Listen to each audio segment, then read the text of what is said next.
观众朋友、网友朋友，大家好，我是付前少。我们知道，电子战是未来空中作战、海上作战以及陆地作战的非常重要的一个方面。我们知道，要想夺取未来战场的控制权，必须逐步的夺取制空权、制海权、制陆权和制电磁权。其中呢，制空权和制电磁权非常重要，没有制空权就没有制海权，没有制电磁权，你也很难掌握制陆权、制海权。那么在这个领域，过去美国是领先的，它开发了一系列的电子对抗平台，而且大规模使用是在什么时候呢？上世纪70年代的越南战争期间，使用效果非常好。但是最近美国军方呢认为他们在这个领域落后了。有美国空军军官表示，如果美军输掉了电磁频谱战，那么其他所有战斗都会输。那么针对电磁频谱的重要性，美国空军6月25日正式启用了第一个此类作战联队，第350频谱战联队。那么过去它有没有相关的执行电子对抗任务的作战飞机呢？理论上是有的，但是实际上很弱。你像现在的很多战斗机都配备有电子对抗系统，但是这个电子对抗系统主要是用于自卫的。美军飞行员有这么个权利，如果该机的电子对抗系统不完善、有故障，它可以拒绝登机，因为机载电子对抗系统，特别是自卫电子对抗系统，是战斗机的保护神。但是自卫电子对抗系统它本身的干扰能力和电磁对抗能力是比较弱的，还需要其他的一些拥有高功率电子对抗吊舱或者是设备的这些机型为他们保驾护航。但是在这个领域呢，美国空军过去是有的，这叫野游鼠飞机，它既能够对敌方的雷达通讯系统进行硬杀伤，用反辐射导弹对他们进行攻击，同时呢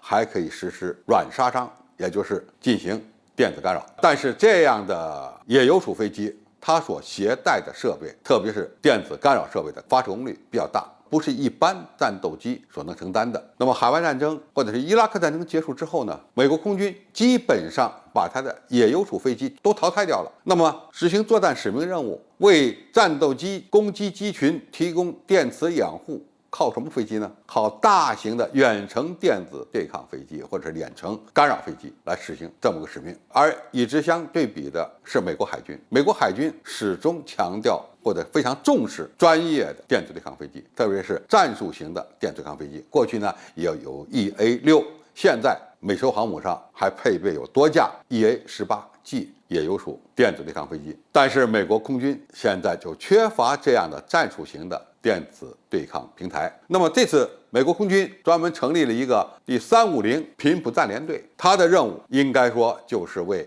美国空军的空中作战机群提供相应的掩护。该联队的司令表示，如果美军在电磁频谱战中输掉了，那将会输掉所有其他领域的战斗。据报道呢，这个联队是美国空军2018年开始的为期1年的电磁频谱战法研究的结果，也是美国空军重振其电子作战的一个部分。其他措施呢，当然还包括很多的方面，比如说重组指挥部兵力，对现有的装备进行现代化改造。那么第350频谱战联队组建的背景是伊拉克和阿富汗战争期间呢，美国空军的技能是萎缩了，而不是提升了。因为无论是伊拉克还是阿富汗，都没有很多的目标需要他们进行电磁干扰，尤其是阿富汗没有地面雷达，通信手段也很落后，你对它实施电磁干扰，完全就是对牛弹琴。那么20年下来，美国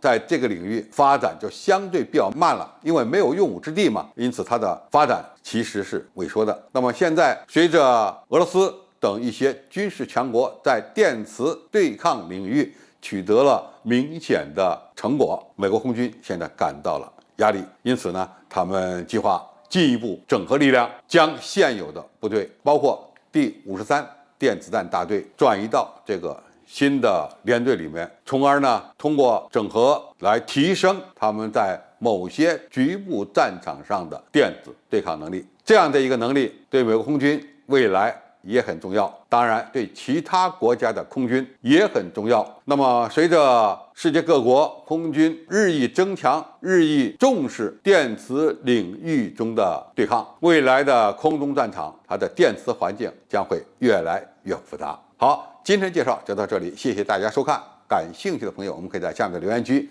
留言交流讨论。我们下期再见。